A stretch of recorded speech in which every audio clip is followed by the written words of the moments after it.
में सीखा था।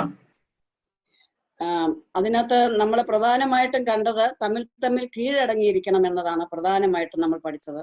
हमने मुख्य तौर से आपस में आधीन में रहना है करके उस विषय के संबंध में हमने सीखा था। എഫേസ്യർ 5-6 അധ്യായമായിരുന്നല്ലോ നമ്മൾ അതിന് ആധാരമായി പഠിച്ചിരുന്നത്. एफेसियन की पत्री 5वां और 6वां अध्याय हमने उसके मूल रूप में सीखा था।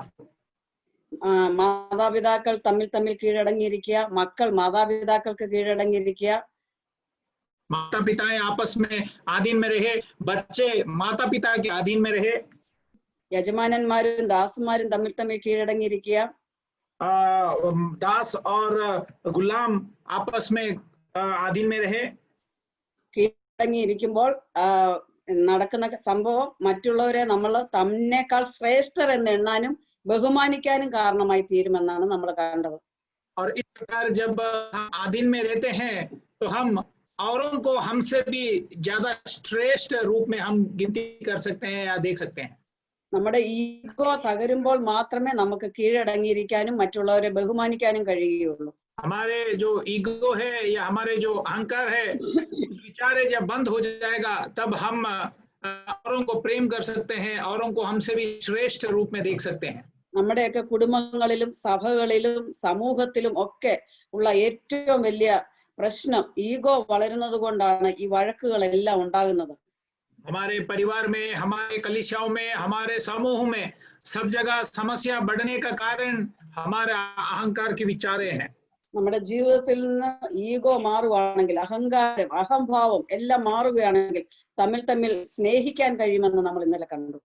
और अगर हमारे जिंदगी में से इस प्रकार के अहंकार की विचार हट जाता है तो हमने जिस प्रकार कल विचार किया हम आपस में प्रेम कर सकते हैं।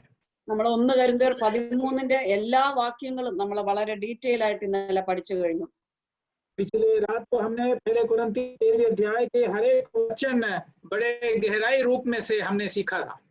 നമ്മുടെ ജീവിതത്തിൽ എന്തെല്ലാം ഉണ്ടെങ്കിലും, എന്തെല്ലാം നമ്മൾ സ്പിരിച്വൽ എക്സസൈസ് ചെയ്താലും സ്നേഹമില്ലെങ്കിൽ ഒന്നുമില്ല എന്ന് നമ്മൾ ഇന്നലെ കണ്ടു. हमने इस बात को देखा कि हमारे जिंदगी में हम आत्मिक रूप से इतने भी बातों को हम क्यों ना करें, मगर उन सारे बातों के बीच में अगर हमारे अंदर प्रेम नहीं है तो ये सब बातें व्यर्थ है। ഉണ്ടെങ്കിൽ എല്ലാം നമ്മൾ പെർഫെക്റ്റ് ആയി മാറും. കർത്താവ് പറഞ്ഞതും അത് തന്നെയാണ്, നിങ്ങൾ തമ്മിൽ സ്നേഹിപ്പിനെന്ന്. और प्रेम अगर हमारे अंदर है तो सारे बातें सिद्ध हो जाता है, एकदम उत्तम बन जाता है। और मसीह ने भी हमें यही बात को याद दिलाया कि आपके अंदर प्रेम है तो सारे बातें मिट जाती है।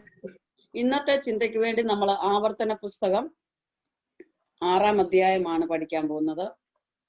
आज के जीवन के लिए हम व्यवस्था वैरण उसकी 6वीं अध्याय में से सीखेंगे। അതിനു മുമ്പായിട്ട് 4-ാം അധ്യായത്തിലെ ഒരു ചെറിയ ഭാഗം കൂടെ വാക്യം വായിക്കാം. और उससे पहले 4थे अध्याय की एक भाग भी पढ़ना चाहती हूँ।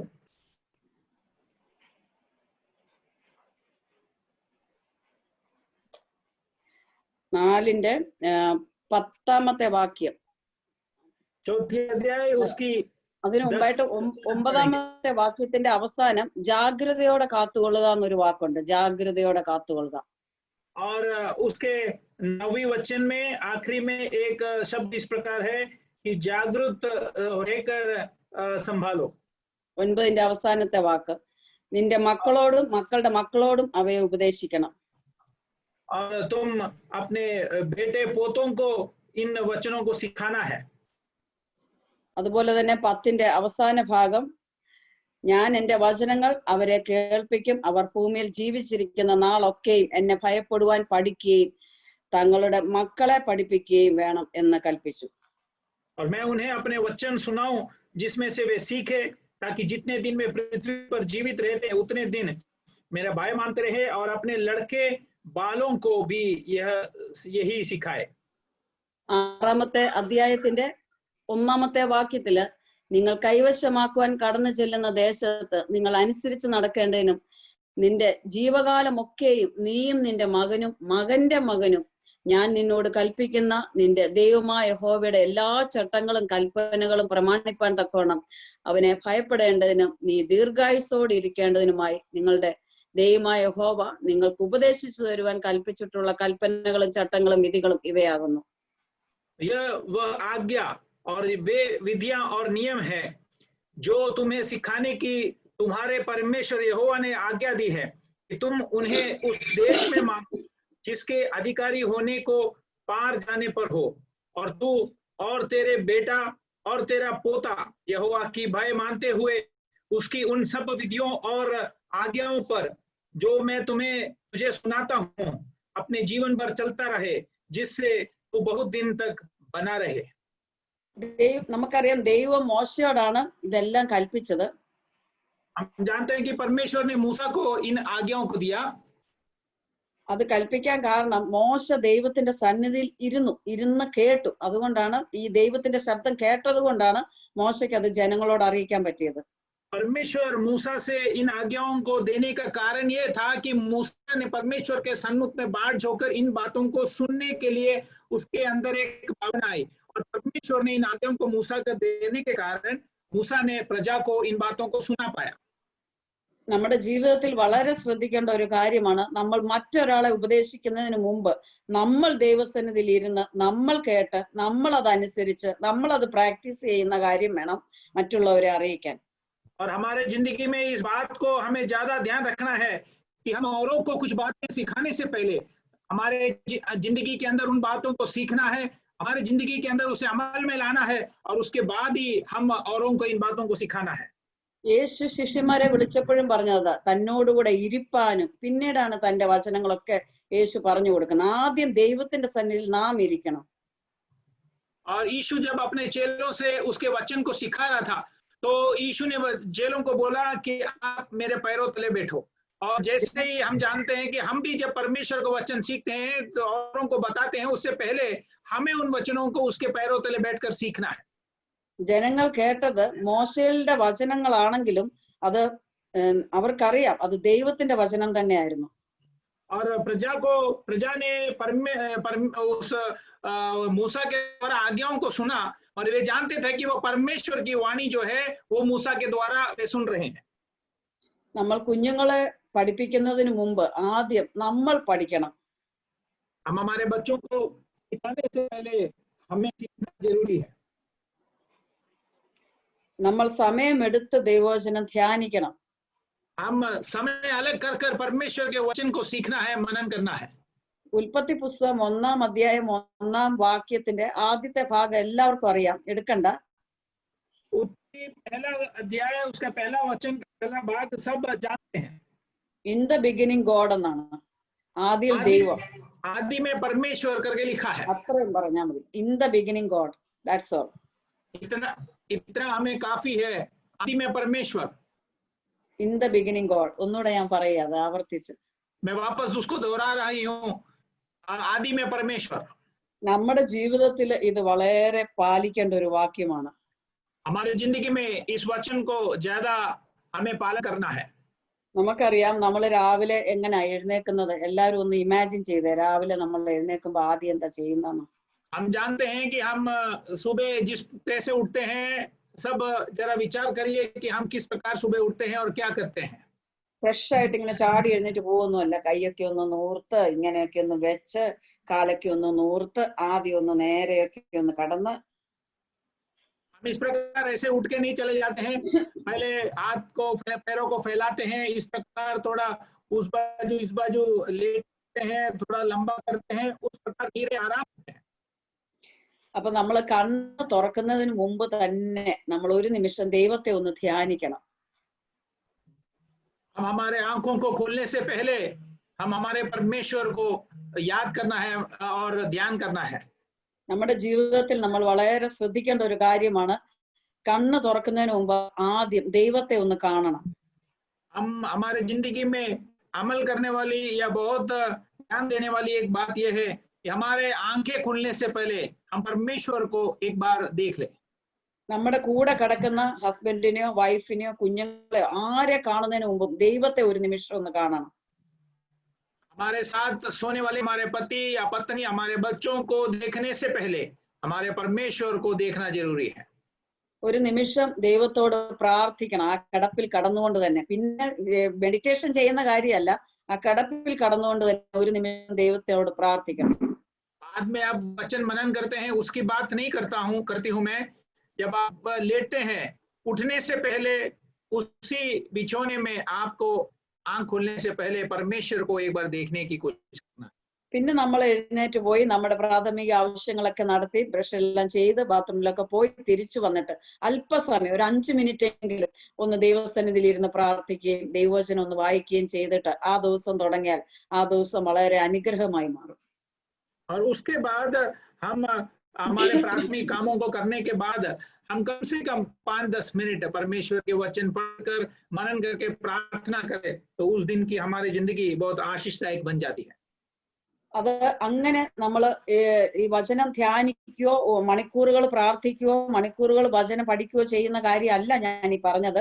ആദ്യത്തെ ഒരു പീക്ക് ടൈം എഴുന്നേറ്റ് വരുന്ന ഫ്രഷ് ടൈം ഒന്ന് ദൈവത്തിന് കൊടുത്ത് ദൈവത്തെ ഒന്ന് കണ്ടിട്ട് ആ ദിവസം ആരംഭിക്കാൻ നമ്മൾ പഠിക്കണം. और मैं आप जो घंटे भर बैठ के परमेश्वर के वचन से मनन करते हो प्रार्थना करते हो उन बातों के विषय में मैं नहीं कह रही हूँ. सुबह के समय दिन में पहला जो क्षण है वो हमें परमेश्वर के लिए अलग करना है, कुछ समय उसको देखना है.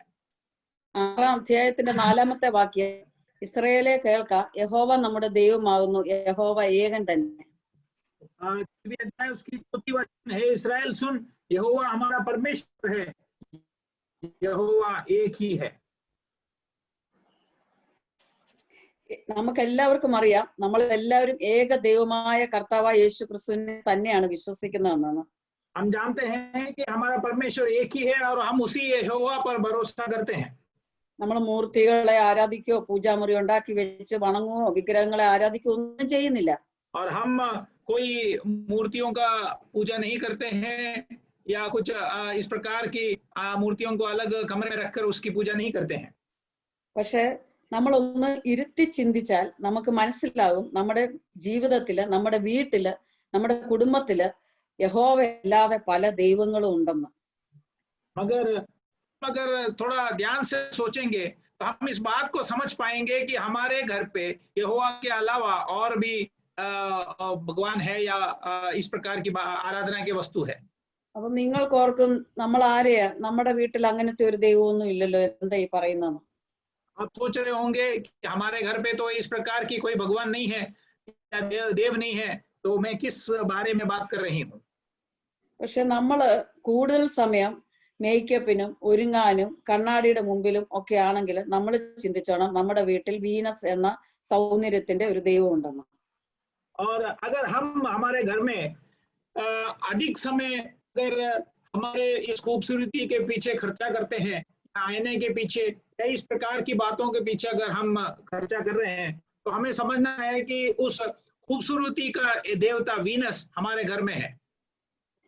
നമ്മൾ കൂടുതൽ സമയം ഈ കൊറോണയുടെ കാലത്ത് അത് തന്നെയാ വാച്ച് ചെയ്യുന്നെങ്കിൽ ആ സൈറ്റ് തന്നെയാ നോക്കുന്നെങ്കിൽ ചാനൽ തന്നെയാ നോക്കുന്നത് എപ്പോഴും ആരോഗ്യത്തെ കുറിച്ചാണ് ടു മച്ച് കൺസേൺ എങ്കിൽ നമ്മുടെ വീട്ടിൽ അപ്പോളോ എന്ന ആരോഗ്യത്തിന്റെ ദൈവമുണ്ട്. और अगर हमारे इस दिनों में हम अधिकतर से हमारे इस तंदुरुस्ती के बारे में जो बातें हैं उस टीवी चैनल में या उस वेबसाइट हम ज्यादा ध्यान देते हैं तो हम समझना चाहिए कि अपोलो नामक उस तंदुरुस्ती की देवता हमारे अंदर है. കാരണം നമ്മൾ പിന്നെ എപ്പോഴും ആഹാരം ഉണ്ടാക്കുന്ന ചാനലുകള് ടേസ്റ്റ് എന്താ രുചി ചാനലുകള് ഫുഡ് ഉണ്ടാക്കുന്നത് പിന്നെ മരുന്നിന്റെ കാര്യങ്ങള് ഗൂഗിള് നോക്കുക പിന്നെ കൂടുതൽ സമയം ഡയബറ്റിക് ഷുഗർ കൊറോണ എല്ലാം നോക്കുമ്പോഴും നമ്മൾ ഓർക്കണം നമ്മുടെ പ്രൈമറി കൺസേൺ ആയിട്ട് അതങ്ങ് മാറുവാണ്. और हम फिर क्या करते हैं अधिक समय इस प्रकार खाना रुचि वाली खाना बनाने में और तंदुरुस्ती देने वाले खाना खाने में और इस प्रकार अलग अलग वेबसाइट और चैनल और खाना किस प्रकार बनता है रुचिदायक खाना किस प्रकार बनाने वाले उस प्रकार की चैनलों को देखने में समय बिताते हैं. तो हम समझना चाहिए कि हमारी फिर जिंदगी में जो है इन सारी बातें बदल जाती है. നമ്മുടെ ജീവിതത്തില് ദൈവം യേശു ക്രിസ്തു അല്ലാതെ മറ്റാരും ഉണ്ടാകാൻ പാടില്ല. हमारी जिंदगी में यीशु के अलावा और कोई होना नहीं चाहिए. എന്നെ പിരിഞ്ഞ് നിങ്ങൾക്ക് ഒന്നും ചെയ്യാൻ കഴിയത്തില്ലെന്നാ ദൈവത്തിന്റെ വചനം പറയുന്നത്. और यीशु ने इस प्रकार कहा कि मुझे छोड़कर तुम कुछ नहीं कर पाओगे. നമുക്കറിയാം നമ്മൾ എല്ലാം പഠിച്ചു വെച്ച് ഒരു പരീക്ഷ എഴുതാൻ പോവുകയെന്ന് വെച്ചു.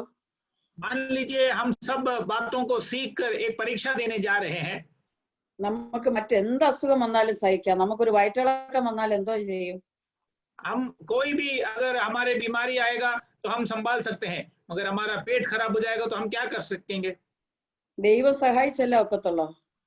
परमेश्वर सहायता करेगा तो ही हम आगे बढ़ पाएंगे. പൂർണ്ണമായിട്ടും നമ്മൾ ഓരോ നിമിഷവും ദൈവത്തിൽ ആശ്രയിക്കണം. संपूर्ण तौर से हर एक क्षण हमें परमेश्वर के ऊपर भरोसा रखना जरूरी है.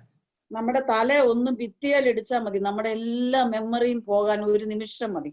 हमारा सिर केवल उस दीवार में लग जाने से काफी है. हमारे सारे उस यादगाश की सामर्थ्य या ताकत नुकसान होने के लिए काफी है. സായിച്ചന്റെ എന്റെ ഹസ്ബൻഡിന്റെ സിസ്റ്റർ ബൈക്കിൽ ജസ്റ്റ് ഇങ്ങനെ വെറുതെ ഒന്ന് താഴോട്ട് ഇങ്ങനെ വീണതേ ഉള്ളൂ, മെമ്മറി മുഴുവൻ പോയി, ബ്രെയിൻ സർജറി ചെയ്യേണ്ടി വന്നു, ഡാമേജ് ആയി പോയി. और मेरे पति के बहन इस प्रकार बाइक में से केवल इस प्रकार धीरे नीचे गिरी थी, उसका सिर नीचे लगा और चोट लगी और ब्रेन डैमेज हो गया और सर्जरी करना पड़ा. 2-3 വർഷം കൊണ്ടാണ് ഓൾമോസ്റ്റ് സുഖമായിട്ട് റിക്കവർ ആയി വരുന്നത്. करीबन 2-3 साल के बाद धीरे धीरे वो अभी चंगाई प्राप्त कर रही है. 3 സബ്ജക്റ്റില് MA ബിരുദാനന്തര ബിരുദധാരിയും പിന്നെ സ്കൂൾ പ്രിൻസിപ്പളും ആയിരുന്നു. और करीबन 3 सब्जेक्ट में वे MA प्राप्त किए हुआ और एक स्कूल के प्रिंसिपल भी थी. പക്ഷെങ്കിൽ ഞങ്ങള് വെല്ലൂർ മെഡിക്കൽ കോളേജിൽ പുള്ളിക്കാരിയെ പോയി കാണുമ്പോ മകൾ ഇരുന്ന് 1, 2, 3 അക്കങ്ങളും ആ ഈ എന്നുള്ള അക്ഷരങ്ങളും പഠിപ്പിക്കുന്ന കാഴ്ചയാണ് ഞങ്ങള് ബുക്കിൽ എഴുതി പഠിപ്പിക്കുന്നതാ കണ്ടത്. हम उस बहन को जब वेल्लोर मेडिकल कॉलेज में मुलाकात करने के लिए गए थे, तब उसके बेटी उसे अक्षरमाला और गिनतियों के बातों को सिखा रही थी. उस नजर को हमने देखा. അതുകൊണ്ട് നമ്മൾ വളരെ ശ്രദ്ധയോടെ കേൾക്കണം. ആരോഗ്യം അത് ദൈവം തരുന്ന ദാനം മാത്രമാണ്. इसलिए हमें बहुत ध्यान से सुनना है कि जो हमारी तंदुरुस्ती है वो परमेश्वर हमें देने वाली वरदान है. മറ്റൊരു ദൈവമാണ് മാമോൻ ലക്ഷ്മി. और दूसरा एक भगवान है लक्ष्मी. അത് പണത്തിന്റെ ദൈവമാണ്, നമുക്ക് എല്ലാവർക്കും അറിയാം. हम जानते हैं कि वो संपत्ति या धन संपत्ति का भगवान है. ഈ പണം ഉണ്ടാക്കാൻ വേണ്ടിയാണ് മനുഷ്യൻ മുഴുവൻ അങ്ങോട്ടും ഇങ്ങോട്ടും വഴക്കുണ്ടാക്കുന്നതും ബഹളം വെക്കുന്നതും. इस प्रकार संपत्ति बटोरने के लिए और धन बनाने के लिए मनुष्य इस प्रकार उधर इधर दौड़ता रहता है और झगड़ा करता रहता है. ബൈബിളിൽ തന്നെ എഴുതിയിട്ടുണ്ട്, ദ്രവ്യാഗ്രഹം സകലവിധ ദോഷങ്ങൾക്ക് കാരണമാകുന്നു.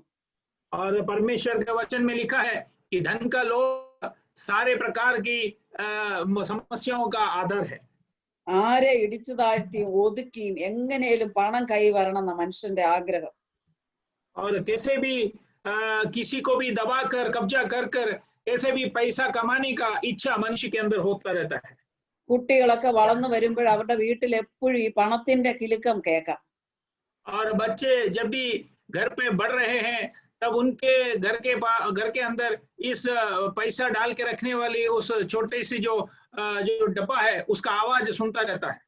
മാതാപിതാക്കള് എപ്പോഴും മക്കളോട് പറയും, എപ്പോഴും പോയി പഠിയടാ പഠിച്ചില്ലെങ്കിൽ നിനക്കൊന്നും നേരെ ആകാൻ പറ്റത്തില്ല, ഒന്നും ഉണ്ടാക്കാൻ പറ്റത്തില്ല, നീ മറ്റുള്ളവരെ കോമ്പറ്റ് ചെയ്ത് അവരെ എല്ലാം തലേ ചവിട്ടി വേണം നീ വളരാനെന്നാ പഠിപ്പിക്കുന്നത്. माता पिता अपने बच्चों को सिखाता रहता है कि जाओ पढ़ाई करो और अगर तुम पढ़ाई नहीं करोगे तो आगे बढ़ नहीं पाओगे, दूसरों के साथ इस प्रकार खड़े नहीं रह पाओगे और उनके साथ आपको खड़ा रहना है, उनको दबाकर आगे बढ़ना है. इस प्रकार की सीख माता पिता अपने बच्चों को देते हैं. ലക്ഷ്മിയും സരസ്വതിയും ട്വിൻസ് പോലെ വീടുകളിൽ പോകുന്നത്. और इस प्रकार लक्ष्मी और सरस्वती जो है जुड़े बच्चों के समान घर में रहते हैं. സരസ്വതി നമുക്കറിയാം പഠനത്തിന്റെ ദൈവമാണ്.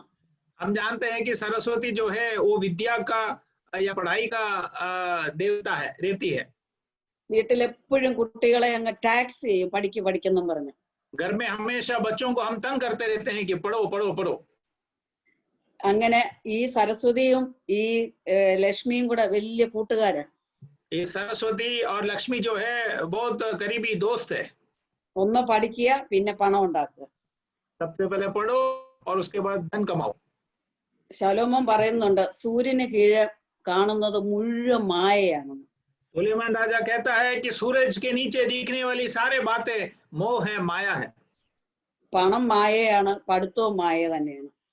पढ़ाई जो है वो भी मोह है और संपत्ति जो है वो भी माया है। കാരണം ഇതെല്ലാം ഇവിടെ ഇട്ടിട്ട് പോകാനുള്ളതാ. क्योंकि ये सारी बातें यहाँ छोड़कर हमें जाना है। നമ്മൾ നിത്യതയ്ക്ക് വേണ്ടി എന്തെങ്കിലും ചരിതിക്കുന്നുണ്ടെങ്കിൽ ഉണ്ടാക്കുന്നുണ്ടെങ്കിൽ അത് മാത്രമേ നിക്കത്തുള്ളൂ. हम हमारे अनंत काल की जिंदगी के लिए कुछ भी बातें अगर तैयार करते हैं तो केवल वही रहेगी। അപ്പൊ നിങ്ങൾ ചോദിക്കും, അപ്പൊ ഞങ്ങളുടെ പിള്ളേരെ എന്നെ പഠിപ്പിക്കണ്ടേ എന്നൊരു ചോദ്യം ഉണ്ടാകാം. तो हो सकता है आपके अंदर सवाल होगा कि क्या हम हमारे बच्चों को पढ़ाए नहीं? ബൈബിളിൽ ഒരു വാക്യമുണ്ട്, തിന്നാലും കുടിച്ചാലും എന്ത് ചെയ്താലും ദൈവനാമം മഹിമപ്പെടണമെന്ന്. बाइबल में एक वचन है, खाने में पीने में कुछ भी क्यों ना जो भी करते हैं उन सारे बातों में परमेश्वर की नाम की महिमा होना चाहिए। എന്ത് ചെയ്താലും എന്ന് പറഞ്ഞാൽ പഠിച്ചാലും ദൈവനാമം മഹിമപ്പെടണം. कुछ भी करने पर अर्थात पढ़ाई करने पर भी परमेश्वर का नाम महिमा होना चाहिए।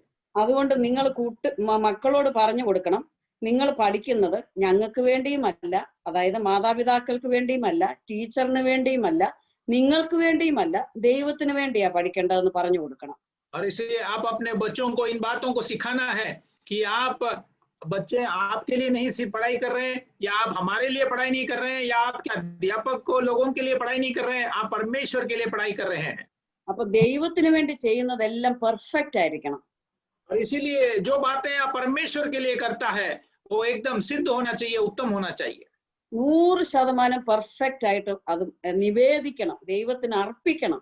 एकदम 100% उत्तम रीति से परमेश्वर के लिए वो अर्पण करना है, सौंपना है। അത് അങ്ങനെ ചെയ്യുമ്പോൾ 100% നമ്മുടെ എഫേർട്ട്, നമ്മുടെ ഹാർഡ് വർക്ക് എല്ലാം അതിനകത്ത് ഉൾപ്പെടുമ്പോൾ നിങ്ങൾ ബെറ്റ് വെച്ചു, നിങ്ങൾ ഫസ്റ്റ് റാങ്ക് ആയിരിക്കും ക്ലാസ്സിൽ. और उस मनभावना के साथ अगर हम हमारे मेहनत में सारी बातें एकदम परमेश्वर की नाम की महिमा के लिए उत्तम रीति से, श्रेष्ठ रीति से हम करेंगे, तो आप मेरे से इस प्रकार चैलेंज लगा लीजिए, चुनौती कर लीजिए कि आप कक्षा में प्रथम स्थान में होंगे। അതുപോലെ തന്നെ പഠിത്തം മാത്രമല്ല, നമ്മുടെ കിച്ചണിൽ ജോലി ചെയ്താലും, നമ്മുടെ വീട് വൃത്തിയാക്കിയാലും, നമ്മുടെ ജോലി സ്ഥലത്തായാലും എല്ലാം 100% പെർഫെക്റ്റ്, 100% വിശ്വസ്തരായിരിക്കണം. और इसी प्रकार हम हमारे नौकरी के स्थान में होंगे या हमारे रसोई के जगह में होंगे, जो भी काम हम करते हैं उस हर कामों में हम 100% विश्वास योग्य होना चाहिए। അങ്ങനെ ഈ ദൈവങ്ങളെല്ലാം നമ്മുടെ ഹൃദയത്തിൽ നിന്ന്, ഇന്നലെ ഞാൻ പറഞ്ഞതുപോലെ ആ ഒട്ടുപാലെല്ലാം എടുത്ത് കളഞ്ഞെങ്കിൽ മാത്രമേ ആ ചിരട്ടയ്ക്കകത്ത് പാല് നിറയത്തുള്ളൂ. ഇതുപോലെ ഈ ദൈവങ്ങളെല്ലാം ഇന്ന് രാത്രി നമ്മുടെ ഹൃദയത്തിൽ നിന്ന് ഒന്ന് എടുത്തു മാറ്റിയെങ്കിൽ മാത്രമേ കർത്താവായ യേശു ക്രിസ്തു ദൈവമായിട്ട് നമ്മുടെ ഹൃദയത്തിൽ വാഴത്തുള്ളൂ. और इसीलिए इस प्रकार हमारे हृदय के अंदर से जो ये देवताएं हैं, इस देवताओं को अगर हटाएंगे, जिस प्रकार मैंने कल रात को आपको मैंने याद दिलाया था, इस प्रकार उस रबर के दूध लेने से पहले उस नारियल के उस कटोरे में से और उस सूखे हुए रबर उसमें इकट्ठा हुआ है, उन सारे बातों को, मलिनता को हटाने के बाद नया दूध निकलता है। उसी प्रकार हम अपने आप को पवित्र करें तो ही परमेश्वर हमारे अंदर काम कर सकता है। ഇനി നമ്മുടെ ശരീരത്തിന്റെ അവയവങ്ങളെ പറ്റി ഒന്ന് ചിന്തിച്ചു നോക്കിയേ. हमारे शरीर के अवयवों के अंगों के बारे में हम जरा विचार करें। നമ്മളൊക്കെ ഈ ബൈബിളിലെ അതിന്റെ താഴത്തെ വാക്യത്തിൽ ഇതാണ്, നിന്റെ ദൈവമായ യഹോവയെ നീ പൂർണ്ണ ഹൃദയത്തോടും പൂർണ്ണ മനസ്സോടും പൂർണ്ണ ശക്തിയോടും കൂടെ സ്നേഹിക്കണം. അതായത് നമ്മുടെ ഹൃദയം മുഴുവൻ യേശു നിറഞ്ഞു നിൽക്കണം. तू अपने परमेश्वर यहोवा से अपने सारे मन और सारे जीव और सारे शक्ति के साथ प्रेम रखना है, अर्थात हमारे पूरे मन के अंदर उस भरपूरी की अवस्था में परमेश्वर जीना है।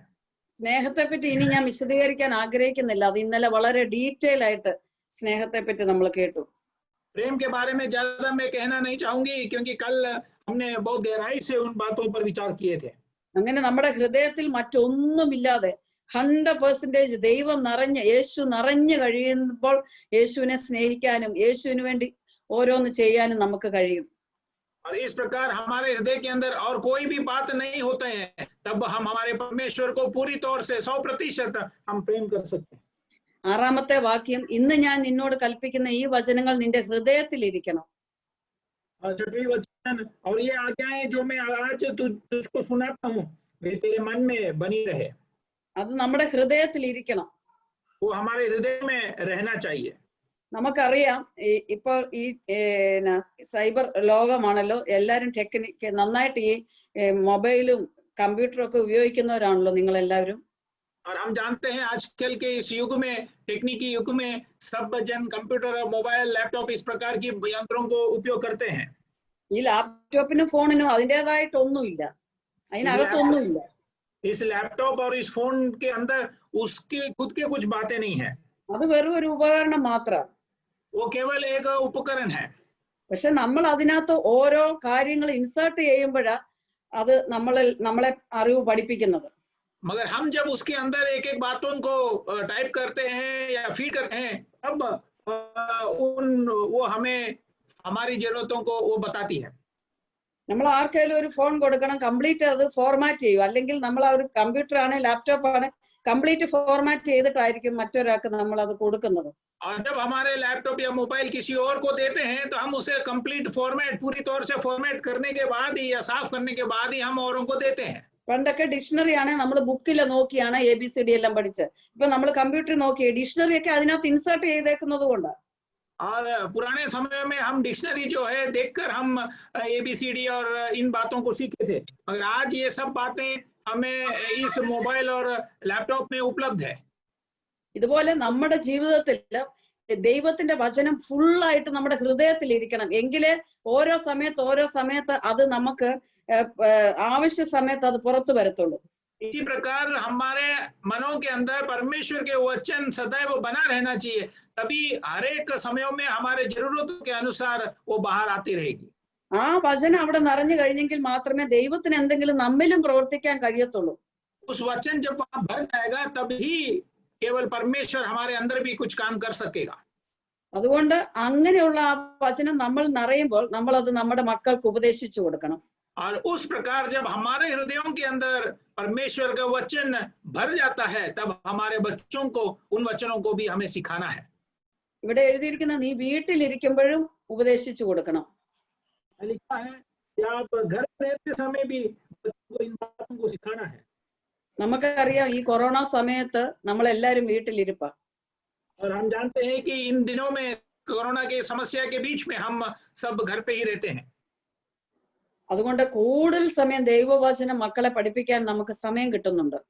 और अधिक समय परमेश्वर के वचन को बच्चों को सिखाने के लिए हमें समय मिलता है.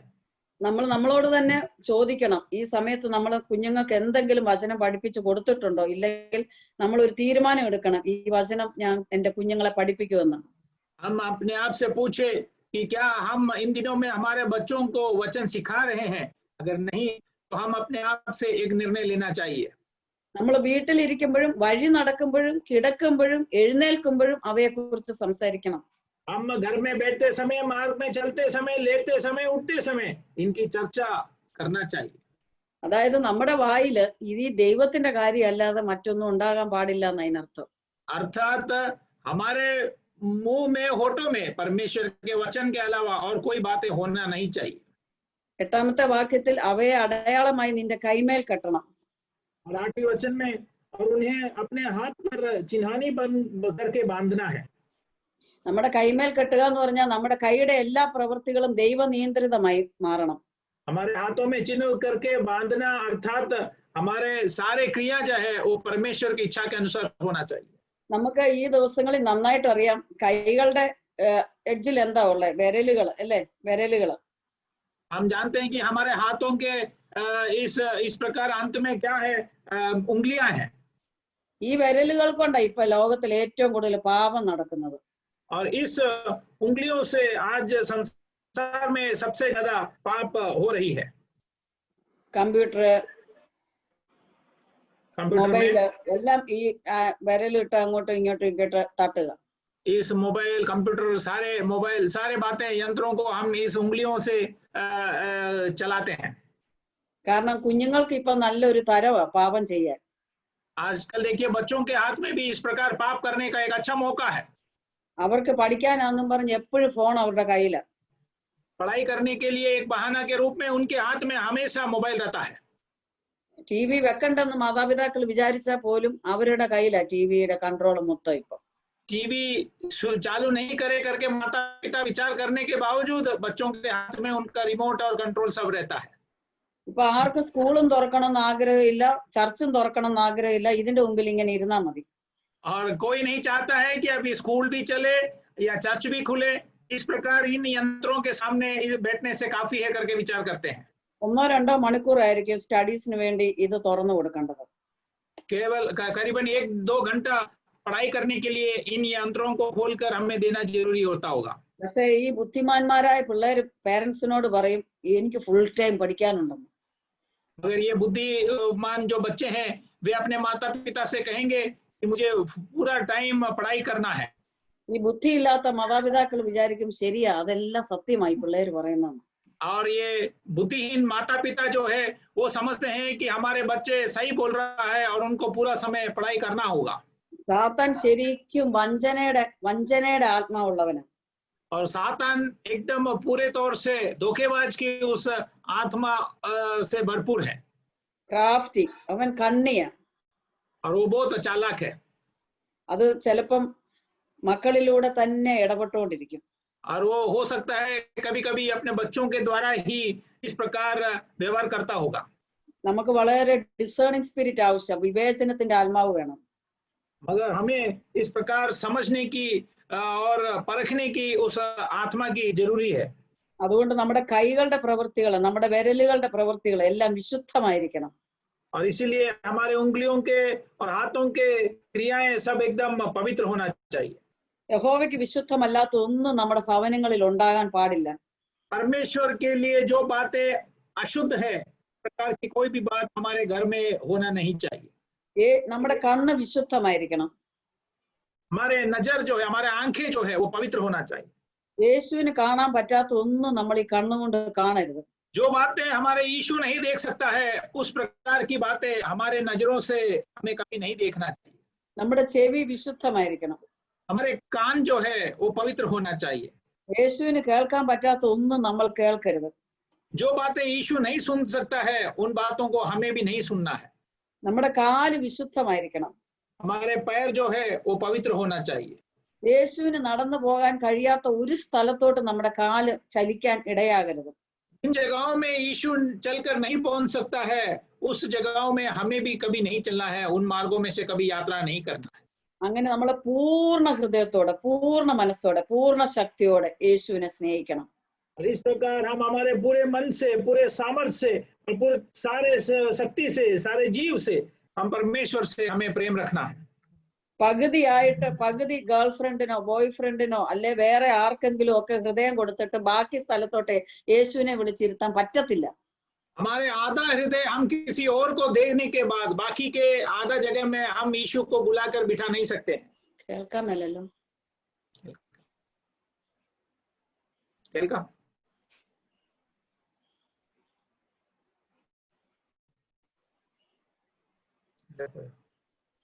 കേക്കാവോ? കേൾക്കാൻ വേണ്ടി ആരുടെ ഫോണായിരുന്നു മ്യൂട്ടായി പോയ പോലെ എനിക്ക് തോന്നുന്നു.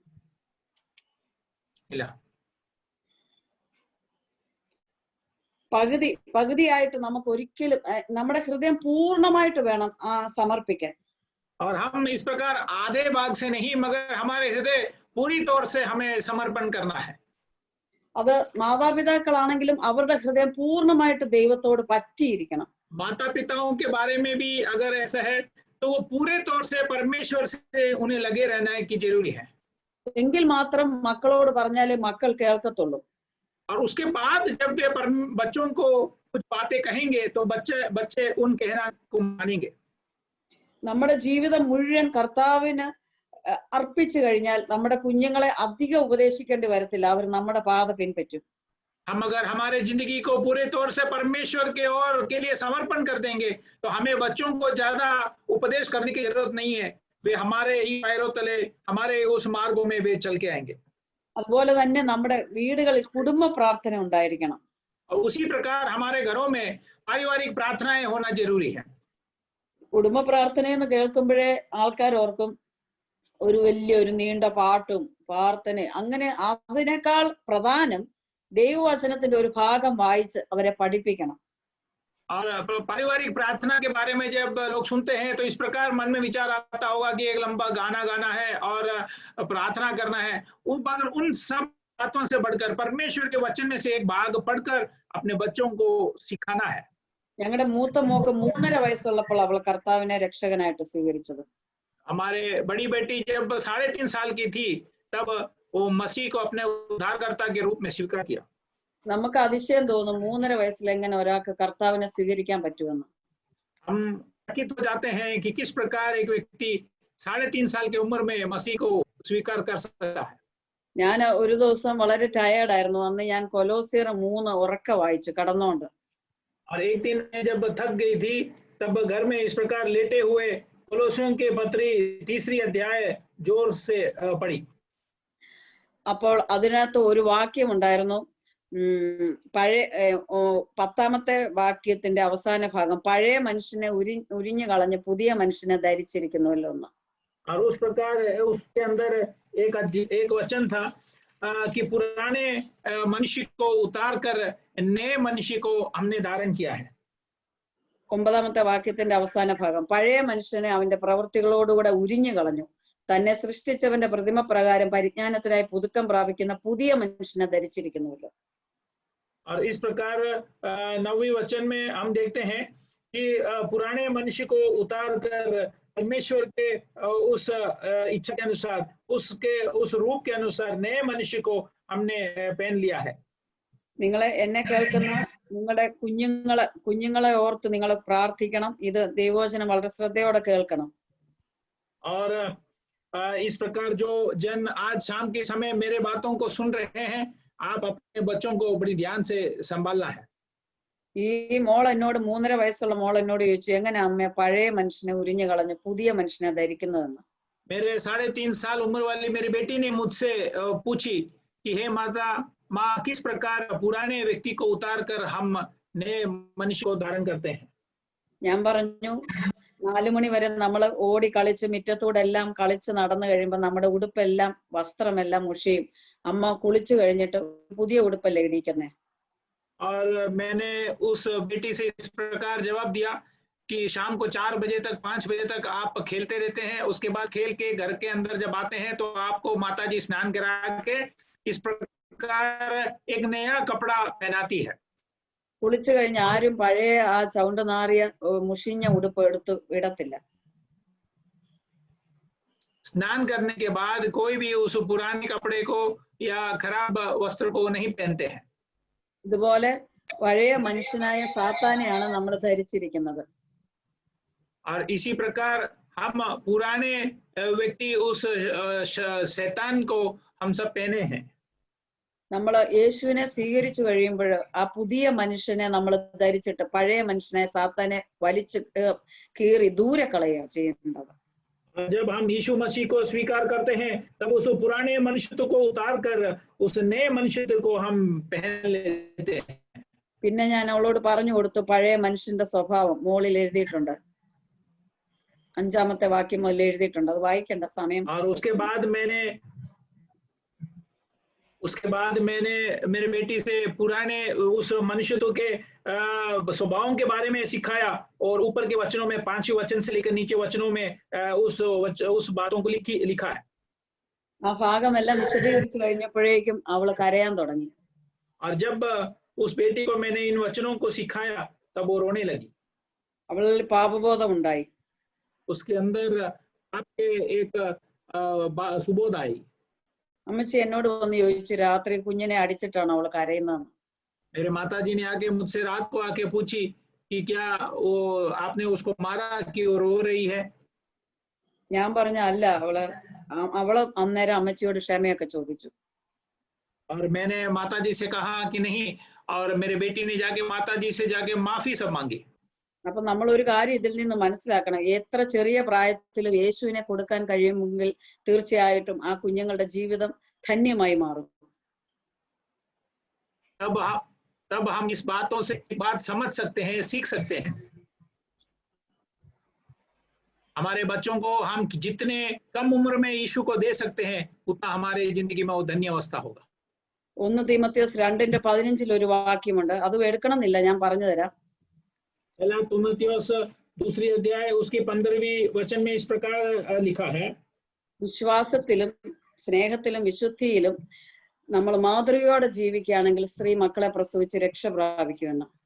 वो भी बच्चे जन्ने के द्वारा उद्धार पाएगी यदि वह संयम सहित विश्वास प्रेम और पवित्रता में स्थिर रहे। നമ്മൾ വിശ്വാസത്തിൽ മാതൃകയായിരിക്കണം. हम विश्वास में इस प्रकार नमूना बनना चाहिए। വിശുദ്ധിയിൽ മാതൃകയായിരിക്കണം. हम पवित्रता में भी इस प्रकार नमूना बनना चाहिए। സ്നേഹത്തിൽ മാതൃകയായിരിക്കണം. हम प्रेम में भी इस प्रकार नमूना बनना चाहिए। നമ്മുടെ മക്കള് നമ്മളിൽ എപ്പോഴും നോക്കുന്ന 3 കാര്യങ്ങളാണ് ഇത്. और हमारे बच्चे हमारे अंदर हमेशा देखने वाली 3 बातें हैं ये। ഈ ഉപദേശിക്കുന്ന മാതാപിതാക്കൾക്ക് ഈ വിശ്വാസമുണ്ടോ എന്ന് അവർ ചെക്ക് ചെയ്യും. और वे इस प्रकार परख के देखते हैं कि हमें उपदेश करने वाले माता पिताओं के अंदर इस अवस्था या इस प्रकार की आदतें हैं कि नहीं है।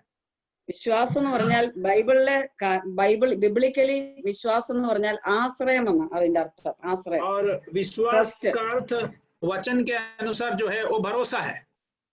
ട്രസ്റ്റ്. भरोसा 100% കർത്താവിൽ വിശ്വസിക്കണം. ഓരോ കാര്യത്തിലും ദൈവത്തിൽ ആശ്രയിക്കാൻ പഠിപ്പിക്കണം നമ്മൾ മക്കളെ. हर बातों में 100% हम हमारे बच्चों को परमेश्वर पर भरोसा रखने के लिए सिखाना है। പിന്നെ അവർ നമ്മളിൽ ശ്രദ്ധിക്കുന്ന ഒരു കാര്യമാണ് നമുക്ക് അവരോടും ദൈവത്തോടും മനുഷ്യരോടും എല്ലാം സ്നേഹമുണ്ടോ എന്ന്. उसके बाद हमारे बच्चे हमारे अंदर ध्यान देने वाली दूसरी बात यह है कि क्या हम उनसे, हमारे संगी भाई बहनों से, लोगों से और परमेश्वर से क्या हम प्रेम रखते हैं। മൂന്നാമത് അവർ ശ്രദ്ധിക്കുന്ന ഒരു കാര്യമാണ് എന്റെ മാതാപിതാക്കളുടെ ജീവിതത്തിൽ വിശുദ്ധി ഉണ്ടോ എന്ന്. और तीसरा हमारे बच्चे इस बात को ढूंढते हैं कि क्या मेरे माता पिता की जिंदगी में पवित्रता ही है। വിശുദ്ധി ഇല്ലാത്ത മാതാപിതാക്കളിൽ നിന്ന് ശ്രദ്ധിക്കാൻ കുഞ്ഞുങ്ങൾക്ക് യാതൊരു താല്പര്യവും കാണത്തില്ല. और जिन माता पिताओं के जिंदगी में पवित्रता ही नहीं है उन प्रकार के माता पिताओं से बच्चों को सीखने के लिए कोई बात नहीं होगी। നമ്മുടെ കുഞ്ഞുങ്ങൾ വിശുദ്ധ പ്രജയായിട്ട് വേണം വളരാൻ. हमारे बच्चे जो है वो पवित्र प्रजा होकर बढ़ना है। അത് മലാഖിയിൽ എഴുതിയേക്കുന്ന ഹോളി ഓഫ് സ്പ്രിംഗ് എന്ന വിശുദ്ധ പ്രജ. और मलाकी में इस प्रकार लिखा है कि वो पवित्र प्रजा होकर या पीढ़ी होकर आना है। നമ്മൾ നമുക്കറിയാം നമ്മുടെ കുഞ്ഞുങ്ങൾ ഒരിക്കലും അത് നമ്മുടേതല്ല, ദൈവത്തിന്റെ ദാനമാണ്. हम जानते हैं कि हमारे बच्चे जो है वो कभी हमारा नहीं है, वो परमेश्वर ने हमें दिया हुआ दान है। ദാനമായതുകൊണ്ട് ഏത് സമയവും ദാതാവിന് അതിനെ തിരിച്ചെടുക്കാനുള്ള അവകാശമുണ്ട്. और इसीलिए वो दान के रूप में हमें दिया हुआ है, इसीलिए दान का कर्ता के पास अधिकार है कि वो कभी भी उसे वापस ले ले। പക്ഷെ ഏത് സമയം മടക്കി ചോദിച്ചാലും അതിനെ ഒരു വിശുദ്ധ പ്രജയായിട്ട് മടക്കി കൊടുക്കത്തക്കവണ്ണം നമ്മുടെ ജീവിതം ആ കുഞ്ഞിനെ വളർത്തുമ്പോൾ വിശുദ്ധിയിൽ വളർത്താൻ പഠിക്കണം. मगर जब भी वो दान करता वापस लेने के लिए तैयार होता है तब भी हमें हमारे बच्चों को, हमारे उस वंश को एकदम एक पवित्र वंश के रूप में तैयार कर कर उन्हें देने के लिए हम तैयार होना चाहिए। നമുക്കറിയാം മോശ ഇസ്രായേൽ മക്കളെ മിസ്രൈമിൽ നിന്ന് വീണ്ടെടുത്തു. हम जानते हैं कि मूसा इस्राएल के प्रजा को मिस्र देश में से छुड़ाया। അങ്ങനെ വീണ്ടെടുത്തപ്പോൾ അത് ഒറ്റ ദിവസം കൊണ്ട് നടന്നൊരു കാര്യമല്ല. നമുക്കറിയാം ഫറവോന്റെ കൊട്ടാരത്തിലാണ് അവൻ വളർന്നതെന്ന്. और हम जानते हैं कि उस मोलने की अवस्था या छुटकारा की अवस्था एक दिन में नहीं हुई। और हम जानते हैं कि मूसा ने फिरौन के उस राजमहल में उसका पालन पोषण हुआ और उसका बड़पन हुआ। പക്ഷേ മോശ എങ്ങനെയാണ് താൻ ഒരു ഈജിപ്ഷ്യൻ അല്ല, താൻ ഒരു ഇസ്രായേലിനാന്ന് എങ്ങനെയാണ് മനസ്സിലാക്കിയത്? मगर आप जानते हो कि मूसा ने किस प्रकार इस बात को पहचाना कि वो एक मिस्र देश का नागरिक नहीं है मगर वो एक इस्राएली प्रजा है। നമുക്കറിയാം 3 മാസമുള്ളപ്പോൾ ആ ശിശു സുന്ദരനെന്ന് അവര് ഒളിച്ചു വെച്ചിട്ട് അവന്റെ സ്വന്തം അമ്മ തന്നെയാണ് അവനെ കുറെ കാലം വളർത്തിയത്, പാല് കൊടുത്ത്. और हम जानते हैं कि उस जो शिशु है वो एकदम सुंदर है करके पहचानने के बावजूद उसे छिपा कर पढ़ाया और उसके खुद के माँ ने ही उसे 3 महीना तक दूध देकर बड़ा किया। ആ വളർത്തിയ കാലം എല്ലാം ആ അമ്മ മോശയോട് പറഞ്ഞു കൊടുത്തു, മോനെ നീ ഒരു ഈജിപ്ഷ്യൻ അല്ല, നീ ഒരു ഇസ്രയേലിനാണ്. നീ ഈ ജനങ്ങളെ, അടിമത്തത്തിൽ കിടക്കുന്ന ജനങ്ങളെ വീണ്ടെടുത്ത് ഈ കനാനിലേക്ക് കൊണ്ടുപോകാൻ നിന്നിൽ ഒരു വലിയ ദൗത്യമുണ്ടെന്ന് ആ അമ്മ പറഞ്ഞു കൊടുത്തു. और उस माता जी ने उस बच्चे से जब उसको दूध पिला रहा था, उस समय उसको दूध पिला के पालन पोषण करके बड़ा कर रही थी, तब उस बच्चे से कहते गया, ये बेटा तू एक मिस्र देश का नागरिक नहीं है, तुम इस्राएल के प्रजा हो, और आपके ऊपर इस्राएल के इस प्रजा को छुड़ाकर यहाँ से कनान के देश की ओर ले जाने का एक बड़ा दिव्य जिम्मेदारी आपके ऊपर है. നമ്മുടെ കുഞ്ഞുങ്ങളെ കുറിച്ചും നമ്മൾ ഇത് തന്നെ ആയിരിക്കണം സ്വപ്നം കാണേണ്ടത്. इसी सपने हमारे बच्चों के निमित्त हमें भी देखना है. നമ്മുടെ കുഞ്ഞുങ്ങൾ സ്കൂളിൽ പോകുമ്പോൾ നമ്മൾ പറഞ്ഞു കൊടുക്കണം, മോനെ ഞാൻ സ്കൂളിൽ വിടുന്നത് പഠിക്കാൻ വേണ്ടി മാത്രമല്ല, നിന്റെ ക്ലാസ്സിലെ മുഴുവൻ കുഞ്ഞുങ്ങളെയും ദൈവത്തിന്റെ സന്നിധിയിൽ എത്തിക്കണം എന്നുള്ള ആ വലിയ ദൗത്യമാണ് നിന്നെ ഫലമേൽപ്പിക്കുന്നത്. हम जब हमारे बच्चों को स्कूल देते हैं तो हमें उनसे इस प्रकार कहना है कि हे बच्चों, हम आपको स्कूल में इसलिए नहीं देते हैं कि आप केवल पढ़ो, अगर आपके क्लास में आपके साथ पढ़ने वाले हर एक बच्चे परमेश्वर के राज्य में आपके साथ प्राप्त होना चाहिए करके एक बड़ा जिम्मेदारी के साथ मैं आपको स्कूल भेज रहा हूँ. ആ കുഞ്ഞിനോട് പറയണം, മോനെ നിന്റെ പാസ്റ്റർക്ക് നിന്റെ ക്ലാസ്സിൽ വന്ന് സുവിശേഷം പറയാൻ പറ്റത്തില്ല, പക്ഷെ നിന്റെ ഇടത്തും വലത്തും ഇരിക്കുന്നവനോട് നിനക്ക് സുവിശേഷം പറയാൻ പറ്റും.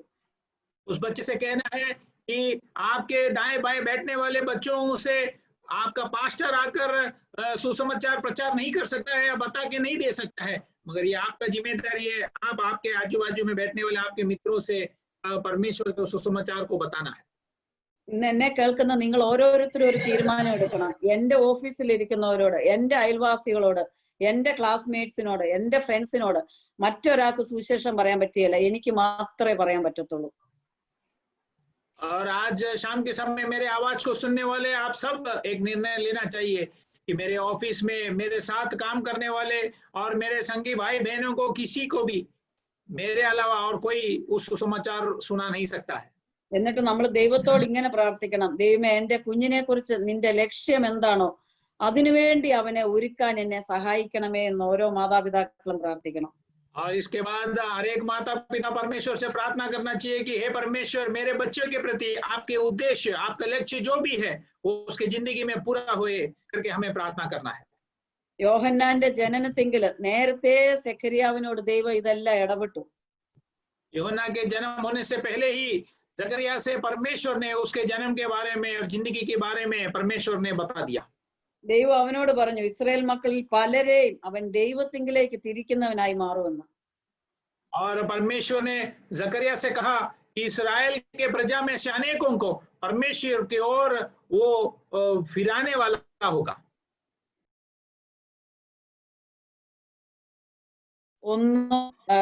ഒന്നിന്റെ 16 17 എല്ലാം നിങ്ങൾ വീട്ടിലിരുന്ന് വായിച്ചാൽ മതിയാവും. ഏത് പുസ്തകം ആന്റി? ലൂക്കോസ് 1 16 17. लूका रचित सुसमाचार पहला अध्याय उसका 16 और 17 वचन आप घर पे बैठ कर पढ़ने से काफी है. അവൻ ഇസ്രായേൽ മക്കളിലെ എല്ലാവരെയും ദൈവത്തിങ്കിലെ കർത്താവിങ്കിലേക്ക് തിരിക്കുമെന്നുള്ളത് വലിയൊരു വാഗ്ദാനം ദൈവം അവർക്ക് കൊടുത്തു.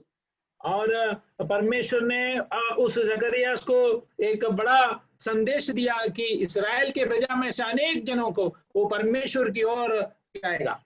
നമ്മൾ ഇത് വായിച്ചു വിടാനുള്ള ഭാഗമല്ല, നമ്മളും നമ്മുടെ കുടുംബവും നമ്മുടെ തലമുറയും അനേകരെ ദൈവത്തിങ്കിലേക്ക് നയിക്കുന്നവരായി മാറണം. और हम इस प्रकार इन वचनों को पढ़कर छोड़ने वाले नहीं होना चाहिए, मगर हम हमारे बच्चों को उस बातों को समझाकर और वे अनेक लोगों को परमेश्वर की ओर फिराने वाले बन जाना चाहिए. അത് മുഴുവൻ ഞാൻ വായിക്കാൻ ആഗ്രഹിക്കുന്നില്ല. മറ്റൊരു വാക്യമാണ് 17 മെരുക്കമില്ലാത്ത ഹൃദയങ്ങളെ പോലും കർത്താവിന് വേണ്ടി ഒരുക്കും. കാരണം ഒട്ടും ഇണങ്ങാത്ത ചില വ്യക്തികളെ നമ്മൾ കാണത്തില്ലേ, അവരെ പോലും മെരുക്കി കർത്താവിന് വേണ്ടി ഒരുക്കാൻ നമുക്ക് കഴിയണം. और उसके 17वें वचन में हम देखते हैं कि और आज्ञा ना मानने वालों को धर्मियों की समझ पर लाए. उस प्रकार की जो आज्ञा नहीं मानते हैं कठोर मन वालों को भी हमें परमेश्वर की ओर ले आने का एक जिम्मेदारी और इच्छा होना चाहिए.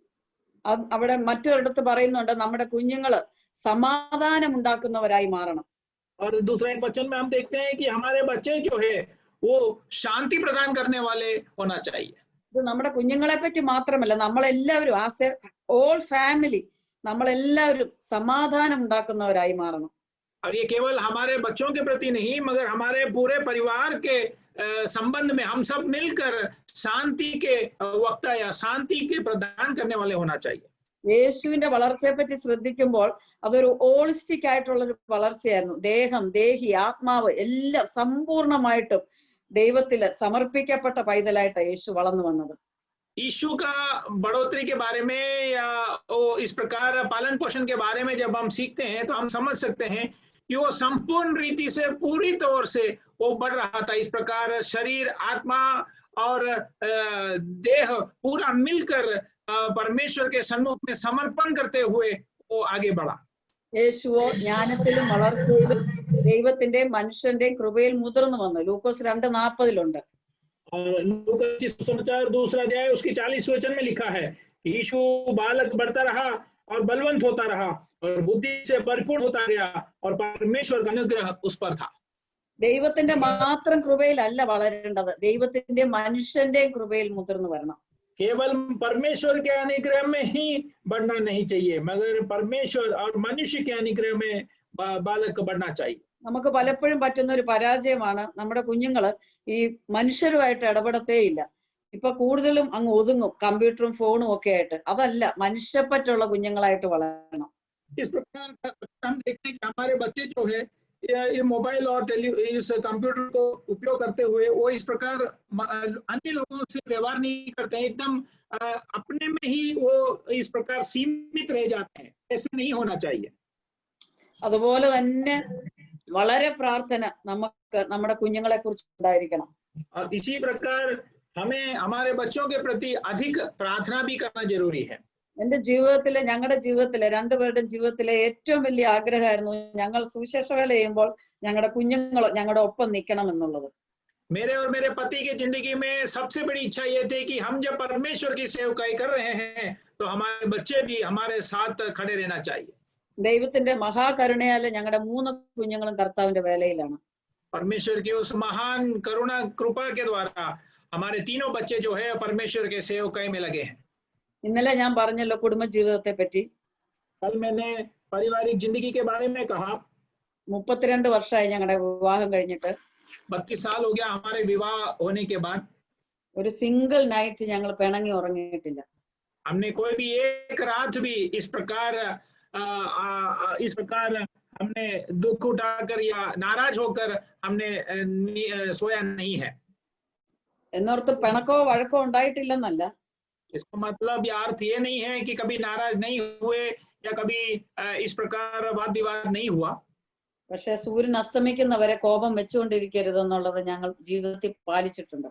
अगर जिस प्रकार परमेश्वर का वचन कहता है कि सूरज ढलने तक मन में क्रोध या ईर्ष्या इस प्रकार रख कर नहीं रहना चाहिए, उस वचनों को हमने पालन किया है। അതുപോലെ മൂത്ത മോള് സുവിശേഷ വേലയായിട്ടും ഹസ്ബൻഡും കുഞ്ഞുമായിട്ട് ഡൽഹിയിൽ ദൈവവേല ചെയ്യുന്നത്. और मेरी बड़ी बेटी जो है पति और बच्चे के साथ दिल्ली में रहकर परमेश्वर की सेवकाई में लगे हैं। രണ്ടാമത്തെ മോള് മദ്രാസ് ക്രിസ്ത്യൻ കോളേജ് യൂണിവേഴ്സിറ്റി ഫിലോസഫിയുടെ റാങ്ക് ഹോൾഡർ ആയിരുന്നു. പക്ഷെ അവളും സമയമായപ്പോൾ കർത്താവിന്റെ വേല ചെയ്യുന്ന ഒരു പൈതലിനെ വിവാഹം ചെയ്യുകയും ഇപ്പോൾ ബാംഗ്ലൂരിൽ സയാക്സിൽ MDH പഠിക്കുകയും ചെയ്യുന്നു. और दूसरी बेटी जो है वो चेन्नई में इस प्रकार क्रिश्चियन कॉलेज में रैंक होल्डर थी और वहां से अच्छी रीति से पढ़ाई करके बाहर निकली, मगर पूर्ण तौर से परमेश्वर की सेवकाई के लिए समर्पण करके इस प्रकार मसीह में सेवकाई करने वाले एक भाई के साथ उनका शादी हुआ और बैंगलोर में अभी CX में वो पढ़ाई कर रही है। ഇളയ മോള് MA അസീം പ്രേംജി, ബാംഗ്ലൂർ അസീം പ്രേംജി MA കഴിഞ്ഞു. അവളും റാങ്ക് ഹോൾഡർ ആണ്. അവളും കർത്താവിന്റെ വേലയ്ക്കായിട്ട് ആഫ്രിക്കയ്ക്ക് പോകാൻ തീരുമാനിച്ചിരിക്കുകയാണ്. और छोटी बेटी जो है वो भी बैंगलोर में आशीष प्रेम जी कॉलेज में से MA अच्छे रैंक से अंकों से पास हो गई है और अभी वो भी परमेश्वर की सेवकाई के लिए अफ्रीका के देशों में जाने के लिए तैयार होकर बैठी है। നമ്മുടെ ജീവിതത്തിലെ ഏറ്റവും വലിയ ധന്യ നിമിഷം എന്ന് പറയുന്നത് അതൊക്കെയാണ്. हमारे जिंदगी के सबसे धन्य समय जो है वो इन प्रकार की बातें जब पूरी होती है। ലോകത്തിലെ ഏറ്റവും വലിയ വേല കർത്താവിന്റെ വേല ചെയ്യുന്നതാണ്. संसार में सबसे बड़ा जो बात या काम जो है वो परमेश्वर की सेवकाई से जुड़ी है. അത് അവര് കുഞ്ഞു നാളിലെ തിരിച്ചറിഞ്ഞിരുന്നു. और इन बातों को बच्चों ने अपने छोटे उम्र में ही पहचान लिया था. നമ്മുടെ ജീവിതത്തിൽ നമ്മൾ ശ്രദ്ധിക്കേണ്ട ഒരു കാര്യം, നമ്മൾ ഈ ലോകത്തില് എന്ത് നേടിയാലും അത് സൂര്യന് കീഴെ മായ മാത്രമാണ്. हम इस संसार में बहुत ध्यान देने वाली एक बात ये होना चाहिए कि सूरज के नीचे हम जो भी बातें कमाएं वो सारे माया है, मोह है. അതെല്ലാം ഇവിടെ ഇട്ടിട്ട് പോകേണ്ടതാണ്. और वो सारे व्यर्थ है, हमें यहाँ छोड़कर जाना है. പക്ഷെ നിത്യതയ്ക്ക് വേണ്ടി, നിത്യതയുടെ ദർശനത്തിൽ നമ്മൾ മക്കളെ വളർത്തുവാണെങ്കിൽ, നിത്യതയ്ക്ക് വേണ്ടി അവരെ ഒരുക്കുകയാണെങ്കിൽ നിത്യതയിലും അവർ നമ്മളോടൊപ്പം കാണും. अगर हम हमारे बच्चों को अनंत काल की जिंदगी के उस दर्शन के साथ उन्हें बढ़ाते हैं तो अनंत काल की जिंदगी में हमारे साथ वे भी पाए जाएंगे. അതുപോലെ തന്നെ ഒരു കാര്യം കൂടെ പറഞ്ഞ് ഞാൻ അവസാനിപ്പിക്കാം. इसी प्रकार एक और बात मैं कहकर बंद करना चाहूंगी. നമ്മുടെ കുഞ്ഞുങ്ങൾക്ക് നമുക്ക് കൊടുക്കാൻ പറ്റുന്ന ഏറ്റവും വലിയ സമ്പാദ്യം യേശുവിനെ കൊടുക്കുക എന്നതാണ്.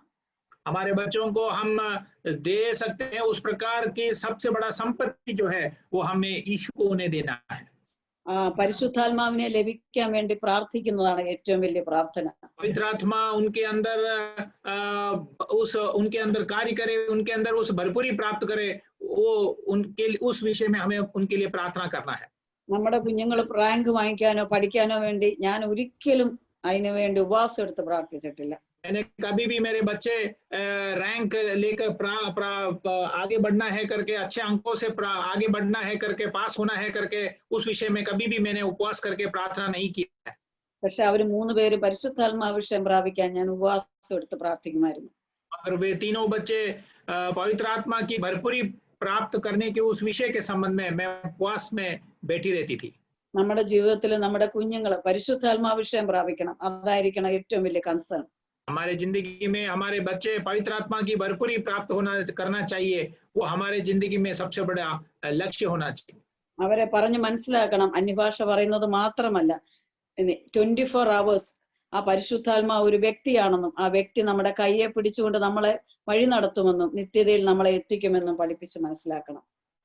और हमें उन बातों को उन्हें सिखाना है कि पवित्र आत्मा जो है वो केवल अन्य भाषा बोलने के लिए नहीं, मगर 24 घंटा हर क्षण वो हमारे हाथ पकड़कर हमें चला सकता है और हमें आलोचना देकर अनंत काल की जिंदगी तक वो हमें ले जा सकती है.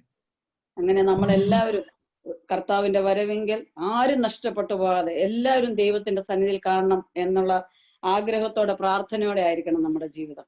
और इस प्रकार मसीह के आगमन में हम में से कोई भी नष्ट नहीं होना चाहिए, खो नहीं जाना चाहिए.